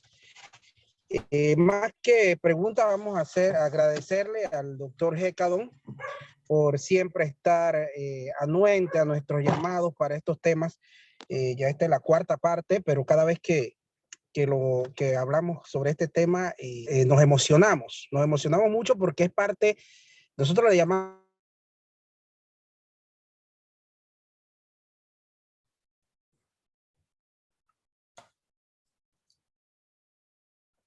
Vamos a esperar que el arquitecto Sebastián se le restablezca la señal. Aparentemente tuvo una caída en su señal. ¿Me escucha? Ahora sí le escuchamos, Jairo, arquitecto, pero se le escucha entrecortado. ¿Se escucha entrecortado? Dele. ¿Ahora listo. me escucha? Ahora sí. Ok. Bueno, como decía, agradecerle al doctor Hecado por traernos estos temas y por estar siempre anuentes al llamado del Grupo Historia de Veraguas y sobre todo de esta heroína que cuando el doctor Hecado nos trae por primera vez este tema, muchos no lo conocíamos, no conocíamos de Jenny White y prácticamente lo que ha hecho es recobrar parte de nuestra historia, traernos, rescatar la historia como santiagueños, sobre todo la historia del siglo XIX, que en Veraguas estaba muy, había pocos documentos sobre lo que es la historia de Jenny, y que no solamente trae la historia de Jenny, sino la historia de muchos otros personajes detrás de ella, como Santiago de la Guardia Arre, que ahorita hace poco habló el doctor Hecado sobre él, que fue la persona que primera vez cambia la capital de Panamá a Santiago de Veraguas, y por esto es que se da toda esta batalla donde él muere, y Santiago de Veraguas por primera vez fue capital del Istmo, el Istmo soberano de Panamá, ¿verdad? Y eso poco se cuenta como veragüenses, hay que resaltarlo más, y que Jenny lo recalca aquí también, y la figura de Santiago de la Guardia Arre, que luego tiene un hijo que es uno de los próceres de la separación de Santiago de la Guardia Fábrica, ¿verdad? Entonces, también, doctor, en todo lo que hemos estado viendo, nos ha dado el ánimo para ir investigando sobre Jenny. Como lo dijo el doctor, la primera vez que hablamos nos dijo que a alguien le había dicho que ese apellido no existía, y eso nosotros empezamos a buscar, y yo le dije, doctor, sí existe, pero ahora no es del Val, ahora es Val. Y empezamos a buscar entre los archivos de la iglesia y entrar, que el detalle es que a Jenny le cambian el nombre en Santiago.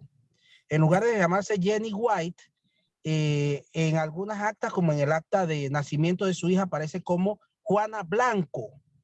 Jenny, le ponen en el acta Jenny White o Juana Blanco, le cambian el nombre y el apellido a castellano, ¿verdad? Igual en el acta de defunción de su hija que muere, primero en el acta de defunción de ella que la encontramos el 20 de septiembre de 1800, no recuerdo la fecha exacta, creo que era 60.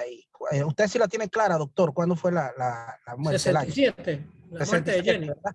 67. Y 3 años o 3 o 4 años después muere su hija, que se llamaba Rhoda del Val White, ¿verdad? Que muere en Santiago, una niña muy pequeña todavía, pero que muere después de su madre. También está el acta de defunción en la iglesia de Santiago. Con eso se demuestra que sí existió, porque cuando decían que no existía, nos preocupaba, pero es la muestra de que eso sí existe. Lo que no hemos podido encontrar es la tumba, y una tumba en el cementerio de Santiago, pero no se aprecia bien el nombre, solamente se aprecia el apellido del Val, pero no se aprecia el nombre. Y sabemos luego que todos los del Val emigran mucho hacia el área de Soná. Incluso en Soná hay un área que se llama el Val, ¿verdad? Que puede haber sido una de las fincas o lugares donde ellos vivieron. Pero todo esto ha salido a raíz de todo es por doctor Hecado, que nos trae esta historia y ha puesto a los santiagueños a investigar y a buscar entre los libros, entre toda la información. Como él dice, Ángel Manuel Hernández allá en Soná, que es un muchachito joven que ha estado investigando bastante, nosotros acá en Santiago. Entonces le agradecemos mucho eso al doctor, que nos haya despertado ese tema de Jenny. Jairo ahora haciendo el video también, que ha quedado muy bonito. Es interesante que de una historia que el doctor ha ido contando y que nos han mantenido en esta expectativa de qué es lo que pasa, qué va a seguir con la siguiente carta. Ahora miren, no sabíamos que desde Santiago se escribe una carta a Lincoln, algo que es muy interesante, ¿no? Parte de nuestra historia que estaba en el olvido. Y siempre, como siempre lo hemos recalcado cuando terminan los conversatorios, que es meritorio que el día de mañana la Embajada de Estados Unidos o alguna organización de Estados Unidos pueda contactar a la familia de Jenny, pueda contactar a la familia del Val, y se le haga un reconocimiento a esta joven que quiso tanto, que tuvo tanta humildad, y que como lo escribe en sus cartas, ayudó mucho en la parte religiosa de Santiago. El doctor nos ha traído muchos temas de cuando ella iba, catequizaba, ayudaba a las iglesias, que todavía hay muchas cosas que investigar, porque ella habla de varias iglesias, ¿no? Se sabe que todavía en 1938 se llevó 2 iglesias, una que estaba en ruinas, que era la de San Juan de Dios, que luego se derrumbó para la construcción de la normal, y la que tenemos ahora, que es la de Santiago Apóstol, y había una ermita de San Antonio también, que esa no existe ya. Entonces ella menciona varias iglesias. Tal vez el día de mañana podamos descubrir de qué iglesias ella hablaba, pero y de este tema de Montijo, del Puerto Real de Montijo, que también está en abandono, que era un puerto donde entraba y salía toda la mercancía de Veragua. Y bueno, todo esto, si seguimos por ahí, doctor, todo lo que usted nos ha dado a descubrir de nuestra historia, de verdad se lo agradecemos mucho. Entonces, todo esto, doctor, para agradecerle toda esta colaboración que nos ha dado, que se lo agradecemos infinitamente. Muchas gracias de parte del Grupo Historia de Veragua y de mi persona. Gracias, doctor. Muchas gracias, Sebastián. No, a ustedes que me están apoyando en esto, porque aquí estamos aprendiendo todo. Siguiendo en el orden de la conversación, le damos el paso a la señora Teresita Yanis de Arias y luego al señor Raúl iPad para llegar en este orden. Bienvenida, señora Teresita, los micrófonos. Sí, bueno, muchísimas gracias. Primero, bueno, Stanley, agradecerte esta charla magnífica. Y sobre todo me ha conmovido que hayas recordado que quien te induce primero a conocer a esta mujer, porque puede que haya sido muy joven, pero tenía verdaderamente una madurez extraordinaria, no solamente para escribir y hacer las descripciones minuciosas que hace, sino para un análisis que ciertamente para una mujer del siglo XIX, mediados del siglo XIX en Panamá, no pareciera tener otros antecedentes. Y te digo eso porque Carlos Manuel Gastiazoro, que fue no solamente mi profesor, mi gran amigo por vínculo de la familia Gastiazoro con la familia de mi esposo, que eran también de origen, los Gastiazoro eran de origen nicaragüense. Lo traté mucho y siempre supe la cantidad de información que tenía Carlos Manuel Gastiazoro sobre tantas cosas y su preocupación por la ignorancia tan grande que tenemos sobre nuestra historia. El siglo XIX, aparte de que han escrito sobre esa época Castillero Calvo, ¿cómo se llama? Figueroa, Omar Jaén, es decir, que hay mucha cosa escrita, es poco conocida. Y dos cosas que quiero destacar para los que comparten esta tarde. Primero, la invisibilización que hemos tenido en Panamá históricamente sobre las mujeres y sobre las mujeres que en algunos casos jugaron papeles importantes. La fundación de la República, y sabrá Dios cuántas panameñas como Jenny White habrá habido, que también habrán sido mujeres informadas y mujeres que conocían y se preocupaban por la suerte del país desde ese tiempo. Esa invisibilización que ahora pues, se está tratando de ir eliminando con muchos estudios de la participación de las mujeres en la ciencia. Hoy, por ejemplo, se conmemoran los 6 años de la graduación de la primera abogada de Panamá, Clara González de Beringer, pero bueno, no me voy a extender. Y lo tercero, a lo que me quiero referir al grupo, porque veo que todos son personas interesadas en el tema de la historia de Veraguas, pero deberíamos todos interesarnos no solo en la de Veraguas. Yo ahora tengo 2 bisnietos veraguenses, dicho sea más. Pues compartir con ustedes que una nación no se construye sin que conozcamos quiénes somos, de dónde venimos, qué compartimos en el tiempo, no solamente de lo que pasó hace 5 años, o 10 años, o 20 años, sino cuál es toda esa historia que anima y consolida el que podamos sentirnos y reconocernos como panameños. Podemos hacer todas las declaraciones patrióticas que queramos. Una nación no se construye sin que haya ese conocimiento por parte de su integrante de la historia común. Esa historia común que incluye, por supuesto, documentos como estos que están allí para probar quién era la persona que los escribió y que los describe también, sino también los mitos, las leyendas,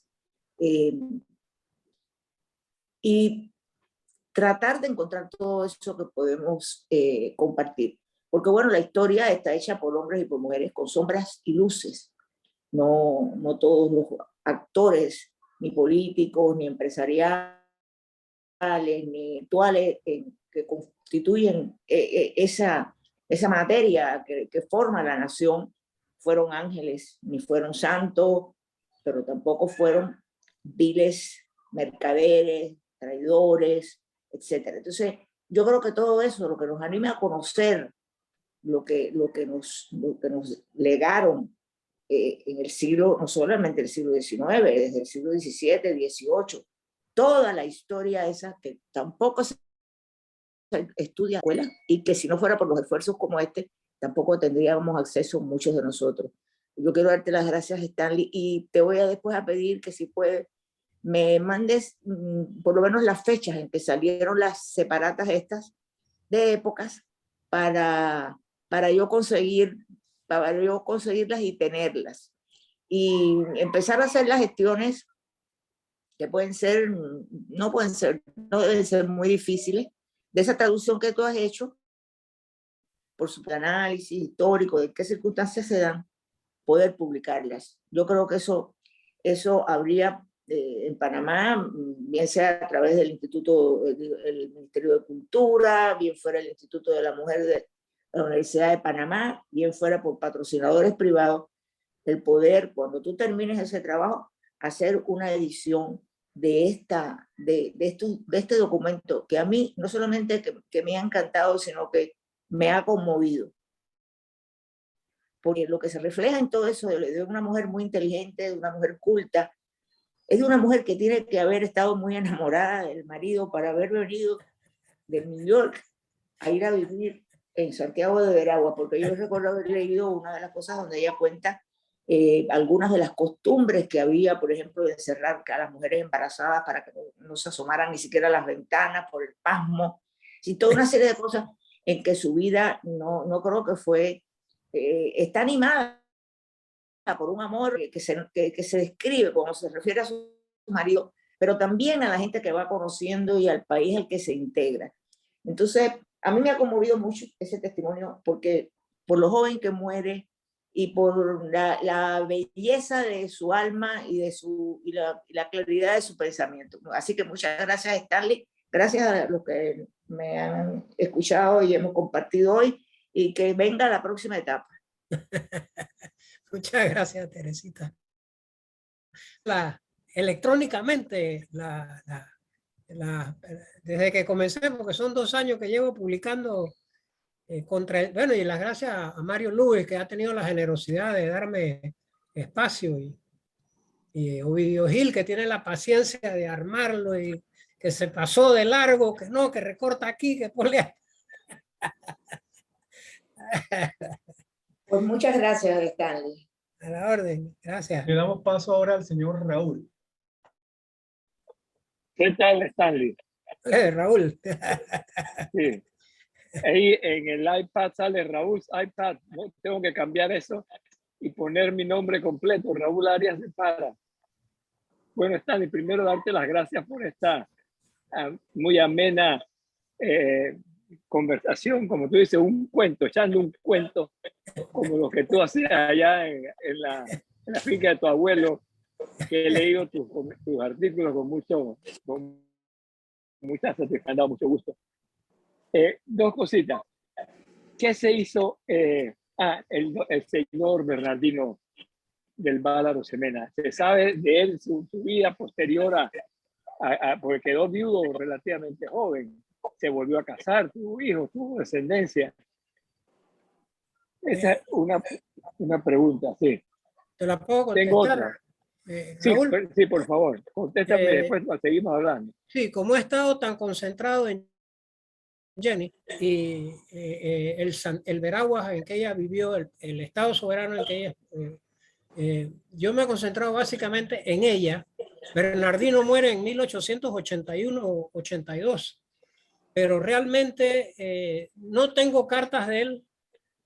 Yo sé que él escribía muy bien, no constar, escribía muy bien en inglés y en español, porque era, de todas maneras, tenía un doctorado en leyes de Harvard en aquella época. O sea, era algo y él escribía muy bien cuando le escribía a su suegro, y además usaba un inglés muy piquetudo, así muy reverencial cuando hablaba con el suegro, y lo hacía de una manera muy elegantísima. Y con su suegra era más sencillo, más cariñoso, ¿no? Y le hablaba pues a doña Roda cuando él escribía, o sea que tenía esa capacidad de moverse en estos ambientes con el papá de Jenny, pero retomando lo que decía Teresita, realmente Jenny amaba a Bernardino del Val. Como decía ella en una de sus cartas, cada vez lo amo más y él me ama más a mí. Y para esa niña venirse a la edad que lo hizo y meterse a Veraguas y sufrir lo que ellos sufrieron es admirable. Así que yo comparto con los amigos de la historia de Veraguas que nos ayuden a encontrar más documentos de Bernardino del Val, hijo de don Santiago de del Val. Don Santiago del Val tenía 70 años cuando Jenny estaba en Veraguas. O sea que él era nacido en el tiempo de la colonia, el papá de Bernardino, don Santiago del Val. Pero sobre don Santiago casi no hay información y sobre Bernardino yo no he tenido la energía ni el tiempo. Y le pido la colaboración a los amigos de la historia de Veraguas, que así como en Soná ha salido alguien a rastrear a estos antecesores del pueblo, que nos ayuden a encontrar datos de Bernardino Arosemena. Sí, sí, gracias. Sabes que yo conocí en una ocasión, y veo que está en la lista de los participantes, a Augusto Val, doctor Augusto Val. Está o estuvo en un momento aquí en el chat, en la charla. Quizás él nos pueda hablar más de evidentemente de su antecesor. Sí, no, es Augusto Val hijo, sí, pero no, la verdad no he perseguido la historia de Jenny, de Bernardino, y sí conozco que el apellido antes era del Val. No tenía la información clara en qué momento se cambió y se quitó el del, quedó en Val nada más. Pero bueno, sí, hemos estado, bueno, siguiendo, nos interesa mucho la historia también y participar. Y tuve una vez la oportunidad que mi abuelo me comentó de que sí, el apellido era del Val antes, pero no tenía él tampoco mucha información. Originalmente mi abuelo era de Soná y él migró hacia Natal, Los Caballeros. Y bueno, probablemente que conoció fue a mi papá, Augusto Val, que ya está en descanse. Y ya nosotros somos otra generación más adelante, ¿no? Era doctor, tu papá. Sí, también, doctor. Yo también soy doctor. Él era ginecólogo, sí. Exacto, ese fue el que yo conocí. Sí, y bueno, siempre nos ha interesado, pero no hemos tenido mayor, bueno, información. Sí conocemos el Soná, pues el Soná, sí hay, bueno, la verdad que la mayoría de la familia en Soná originaria, pues éramos todos parientes, ¿no? Pero bueno, Sí. no, la verdad no conocía que estábamos en Santiago, conocíamos la historia de Soná para acá, pero no de Santiago. Y con la historia, pues que esa ha sido publicada de Jenny, y sí hemos estado siguiendo la historia desde ese punto de vista, ¿no? Doctor Hecadón, Sí. sí, a ver si le puedo complementar algo de esa parte. Mire, en el libro de Mario Molina, en el último que él escribió, bueno, en el que escribió el anterior, porque tiene uno nuevo, Veraguas, Tierra de Colón y de Urracá, hay mucha información de los del Val. Incluso, le comento al compañero, los que estaban en Santiago, Casimiro del Val, fue uno de los que firmó el acta de herencia de Santiago de España. Correcto, era gobernador encargado en ese momento y redactó entonces el acta de independencia. Ellos sí. vivían en Santiago y de ahí él era hermano hermano, porque el papá era Antonio. Antonio del Val fue el primero, un Antonio del Val que fue el que llegó de España y tuvo esos dos hijos, Casimiro y Santiago, que era el papá. Y nosotros tenemos varias informaciones sobre los hermanos también. Creo que tuvieron una hermana, que Jenny habla mucho de ella, que era la tía de Bernardino, y también de los hermanos de Bernardino. En el libro de Mario Molina se habla mucho de ellos también, incluso se habla de sus propiedades, de lo que ellos tenían, dónde tenían la finca. Así que ahí sí les recomiendo que puedan ver el libro ese de Mario Molina, que ahí tiene mucha información de los del Val. Incluso después para esa época que estaban en Santiago, ¿no? Después cuando se trasladan a Soná. En ese libro de Mario Molina se llama Veraguas, Tierra de Colón y de Urracá. Ahí hay bastante información de los del Val y de muchas otras familias, ¿no? Pero sobre todo de los del Val, ahí hay bastante información en ese libro. Una pregunta para Stanley. Jenny, evidentemente, aprendió a hablar antes de llegar a Panamá, porque si tenía tantas conversaciones con la gente aquí en Panamá, y no mucha gente en Panamá, me imagino que hablaba inglés. Yo, una curiosidad, ¿en qué se comunicaba Jenny con la gente aquí en Panamá? ¿Hablaba ella español? Raúl, de lo que he leído a lo largo de sus cartas y lo que su madre también escribió, quizás debo comenzar por doña Roda. Doña Roda Waterman de White era una mujer culta, literata, le apasionaban las lenguas extranjeras y creía que toda joven debía hablar, y en particular sus hijas, debían hablar otros idiomas. Y a doña Roda le fascinaba el español. ¿Por qué? No sé, a lo mejor en una reencarnación anterior vivió en la península ibérica, pero doña Roda, cuando le llega a Bernardino, su primer estudiante de habla hispana, le dijo que le daba clases de inglés a cambio que le enseñara español a sus hijas, porque quería que decía que era una lengua hermosa y que la aprendieran sus hijas. Y esa fue, ahí fue que el hombre conoció a Jenny, dándole clases de español a cambio del inglés. Así que asumo que esas conversas bilingües se extendían largas hasta que tenían que correr al hombre de la casa para que se fuera a estudiar. Sí. Y finalmente, en una de tus, al comienzo, decía que tú no eres historiador, pero para no ser historiador, conoces mucho de historia. Gracias. Bueno, aprendida a los golpes, así. Y Gracias, la idea de Teresita de publicar esto como una introducción tuya, las cartas de Jenny, yo creo que es muy buena y cuenta con mi apoyo si en el momento que decidas hacerlo. Es un documento histórico importante que debe permanecer. De otra forma, tú sabes cómo se olvida, nos olvidamos. Bueno, Stanley, muchas gracias y gracias a los organizadores de esta amena conversación. Muchas gracias, Raúl, gusto verte. Muchas gracias a todos, igual a los participantes que hicieron sus comentarios y sus preguntas. Vamos a leer un poco de lo que está aquí en nuestro chat del grupo.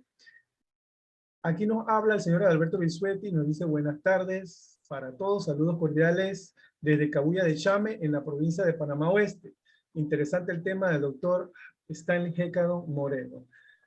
Aquí habla el maestro Aristides Ureña. Felicitaciones al doctor Hecadon por su brillante exposición. Tenemos también comentarios del señor Augusto del Val, dando gracias por toda la información brindada. Así que si alguna otra persona desea hacer algún comentario o decir algo, con gusto puede hacer mención de ella. Este es el momento. Queremos hablar sobre el libro de Mario Molina, que es de Veraguas, Tierra de Colón y Tierra de Urracá, donde pueden encontrar dichas informaciones.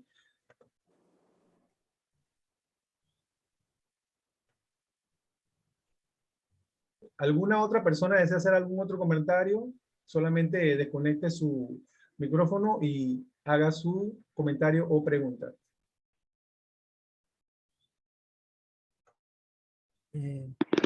Saludos, buenas tardes desde Colón para felicitar este esfuerzo y esta calidad de información que nos ha brindado el doctor Stanley Hecadon, pero además también aplaudir el esfuerzo que ha realizado donde está el arquitecto Sebastián y demás muchachos, porque creo que eso nos hace falta, no solamente para el tema de Veraguas.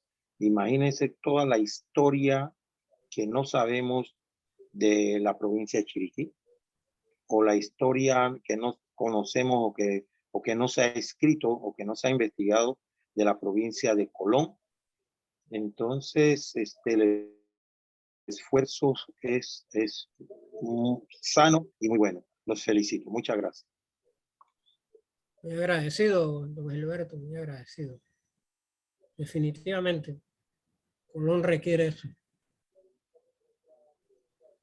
Cabe mencionar que en el libro que se había comentado hace un poco sobre el libro de Mario Molina, Veraguas, Tierra de Colón y Urracá, se encuentra la información del Baal. Y puede enviarles, dice el arquitecto, que puede enviarles las actas de bautizo, matrimonio y de defunción de algunos de los Baal. Su teléfono es 6817-0545, arquitecto Sebastián Aguilar, presidente del Grupo Historia de Veraguas.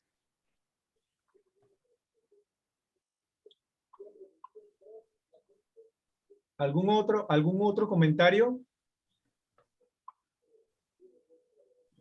Yo quería agregar algo que, bueno, había también leído, que en esos tiempos ellos visitaban Washington y fueron a la boda, creo que del hijo de Lincoln. Fueron invitados, ellos recibieron una invitación, Jenny y Bernardino se fueron en barco saliendo desde Calobébora, ese era el lugar donde salían en barcos de vapor y llegaban hasta Washington para la boda, ¿no? Ellos estuvieron allá en la boda del hijo de Abraham Lincoln, ¿no? Bueno, no he llegado hasta esa parte de la historia todavía. Estoy en el verano de 1864. Bueno, cuando llegue a esa parte les podré compartir.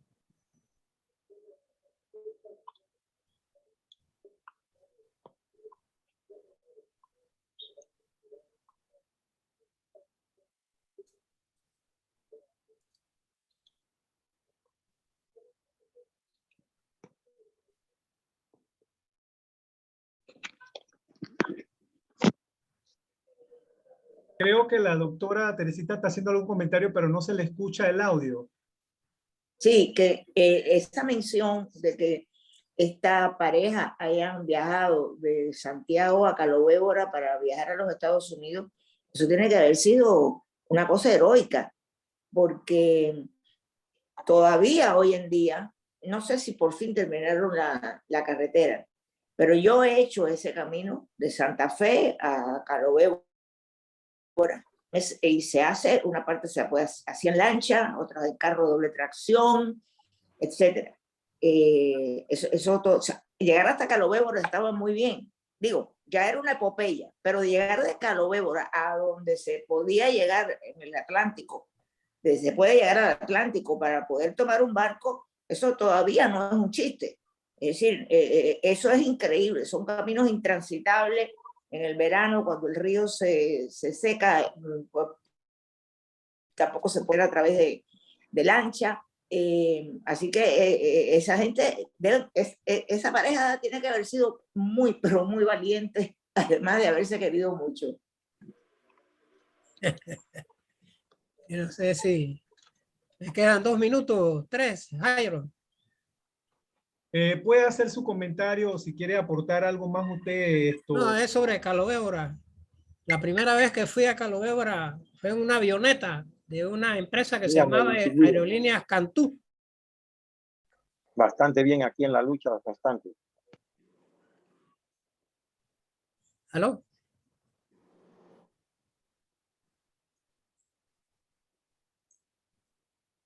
¿Aló? Sí, le escuchamos, doctor, le escuchamos. Ah, Dale. Siga, doctor, siga. Pensaba que se había cortado. No, es que alguien tenía el micrófono abierto, ya lo cerré. Ya, pensé que había un duende en mi computadora, que esas cosas pasan. No, habla de Calobébora. Es que me trae recuerdos de cuando era mis tiempos de antropólogo joven de campo. La primera vez que fui a Calobébora fue en el invierno de 1970 y fui con mi vaquiano, apellido Bernal, y que conocía muy bien la serranía de ambos lados. Y aterrizamos en la playa de Calobébora. Aterrizamos de lado porque la costa corre este por oeste y el viento era norte-sur o sur-norte. Bueno, quedamos con el piloto Giró, que nos buscaba en 2 semanas. Así que subimos a Palanca y Canaleta en un cayuco hasta Río Luis. Y la fecha acordada bajamos y estábamos en Calobébora. Y el día que venía a buscarnos Reinaldo, el tiempo estaba cerradísimo y es que no se veía la cordillera. Y aterriza, yo oí un ruido a lo lejos de un motor y dije, debe ser Reinaldo, y estábamos en la playa esperando y por fin, encima de la boca del Calobebra se fue mar afuera y al rato, entre medio de la nube y raspando la sola, venía esa avionetita con Reinaldo piloteándola que apenas se distinguía sobre el blanco de las olas que rompían. Aterriza y corremos hacia él y dice, miren muchachos, el tiempo está malísimo y no vamos a poder pasar la serranía, así que nada más puedo llevar a uno y la carga y el otro que se quede. Y yo, como era el más miedoso, le dije, hombre, llévate al vaquiano. Me calla de Calobebra. Levanta vuelo la avioneta y demora para regresar y ya para esa hora el tiempo estaba pero malísimo. Era que uno veía hacia la serranía de Veraguas, hacia el cerro de Santa Fe, y era que no se distinguía. Cuando la avioneta aterriza de nuevo el tiempo estaba peor y entonces me dice Reinaldo, mira gringo, el tiempo está tan malo que yo no tengo que coger impulso y nos vamos a ir por todo el río Calobebra. Y ya cuando estamos en el pie de la serranía, levanto vuelo y tan quedamos del otro lado. Bueno, yo pensaba que era que el río Calobebra era bien ancho. Y en lo que él comienza a seguir el curso del río Calobebra, los barrancos cada vez venían acercándose más a las alas hasta que llegó un momento que era como 5 metros del barranco de un ala y el otro de la otra ala. Y cuando él coge, como dice él, para pegar el brinco y caer del lado Pacífico, la avioneta falla el motor y comienza boom, boom, boom, y la avioneta comienza a caer en espiral. Y yo veía esos palos, esas bongas que se veían encima y mi mente andaba pero a alta velocidad y ya yo leía los diarios, los titulares de los diarios del día siguiente en Ciudad de Panamá diciendo se pierde avioneta sobre las cabeceras del Calobebra en la serranía, aparecen 2 cadáveres guindando de una bonga. Y bueno, yo veía que Reinaldo jalaba botones, cosas de los pilotos, pues apretaba, jalaba y nada. Al final no sé qué le hizo y comienza el motor de nuevo y cogimos impulso. Y yo estaba muerto del miedo que no podía ni hablar. Y me dice Reinaldo, oye gringo, ¿te asustaste? Y le digo a Reinaldo, si tú no fueras el avionetero, yo te echo por esa ventana. Bueno, así fue que llegamos a Santiago de Veraguas. Reinaldo después se perdió en el Amazonas. Cayó, yo creo que el avión, yo no sé si el avión de él lo encontraron. Ese año creo que se perdieron como 4 avionetas entre San Blas, Darién y otras. Pero bueno, esa fue mi primera experiencia en el río Calobebra con Reinaldo Giró, piloto de Aerolíneas Cantú, que nunca se me olvida, era como de tela, y estaba cosidito, tenía muchas costuras donde habían hecho parches. Eran, bueno, esas eran las avionetas de Aerolíneas Cantú.